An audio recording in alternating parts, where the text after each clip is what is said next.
नमस्कार दोस्तों, सर्वे भवन्तु सुखिनः के एक नए अंक में मैं आपका हार्दिक स्वागत करता हूँ। दोस्तों, हमारे जीवन में हर पल हम सबों के साथ कुछ न कुछ होता है जो हमें अनुभव दे जाता है। इस अंक में भी मैं अपने एक अनुभव की बात करना चाहता हूँ। एक बार की बात है, एक हमारे मित्र ने हमें फ़ोन किया और बेहद उल्लास और खुशी से उन्होंने बताया कि उनके छोटे बेटे ने IIT की परीक्षा पास कर ली है। हमने बधाई दी। संध्या समय मैं उनके घर गया, मिठाई लेकर गया और उन्हें, उनके बेटे को बधाई दी, मिठाई खिलाया। लेकिन मुझे कुछ ऐसा लग रहा था कि घर का माहौल बहुत खुशी का नहीं था। पता नहीं क्या हुआ था। थोड़ी देर बैठने के बाद मैं वहाँ से चल पड़ा और मैं सोचता रहा कि आखिर क्या हुआ। ऐसे मुझे कुछ बातें समझ में आ रही थी। दूसरा दिन रविवार का था। हमने अपने उस मित्र को फ़ोन किया कि मैं पास के गार्डन में जा रहा हूँ वॉक के लिए, अगर वो चाहें तो मेरे साथ चल पड़ें। कुछ सोचने के बाद उन्होंने कहा, चलिए मैं भी चलता हूँ। और हम दोनों उस पार्क में पहुँचे।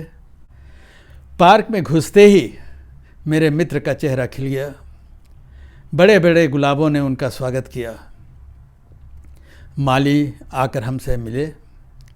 मेरे मित्र ने कहा कि मुझे तो टेम्पटेशन हो रहा है कि एक गुलाब को मैं तोड़ लूँ। माली ने कहा, ऐसे तो मैं नहीं चाहता कि मेरे गुलाब को कोई तोड़े, लेकिन फिर भी उसने एक बड़ा सा गुलाब, सुंदर गुलाब तोड़कर उन्हें भेंट कर दिया। उन्होंने उसकी खुशबू ली और बहुत खुश हुए। माली से मैं बातें करता रहा। आगे बढ़ने के बाद हमने देखा कि दूसरे बेड में गुलाब तो हैं, लेकिन वो छोटे हैं थोड़े। मैंने माली से पूछा कि भाई ये गुलाब छोटे क्यों हैं? हर गुलाब, हर पौधे, हर फूल की एक विशेषता है और उसने फटाफट एक फूल तोड़कर मुझे दे दिया। आप नहीं मानेंगे, उसकी खुशबू इतनी बेहतरीन थी, जो बड़ा गुलाब था उसे कहीं बहुत ज़्यादा, बल्कि दूर तक उसकी खुशबू मिल रही थी। ये फ़र्क हमने महसूस किया कि सिर्फ देखकर गुण समझना बड़ी भूल की बात है। हम दोनों मित्र वापस आए और हमारे मित्र अपने घर चले गए। फिर संध्या समय उन्होंने फ़ोन किया, मेरा धन्यवाद किया और उन्होंने कहा कि मैं समझ गया कि आप मुझे उस गार्डन में क्यों ले गए। बात ऐसी थी दोस्तों कि जिस लड़के ने IIT में कम्पीट किया था, उसके बड़े भाई को अभी तक बड़ी सफलता पढ़ाई में नहीं मिल पाई थी, जिसके कारण उनके घर में बेहद तनाव था। वो जो सफलता छोटे बेटे ने पाई थी, वही सफलता बड़े बेटे से भी चाहते थे। वो भूल गए कि हर का व्यक्तित्व अलग होता है। दोनों बेटे में फ़र्क हो सकता है। वो किस क्षेत्र में बड़ा हो सकता है, किस क्षेत्र में सफल हो सकता है, वो दोनों के लिए भिन्न हो सकता है।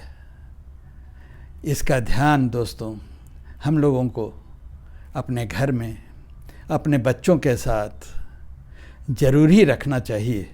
अगर ऐसा हम न करेंगे तो जो फूल ज़्यादा खुशबू देने वाली है, शायद उसको हम वो मौका दे ही नहीं और उसके पहले ही वो मुरझा जाए। इस अंक में इतना ही। नमस्कार।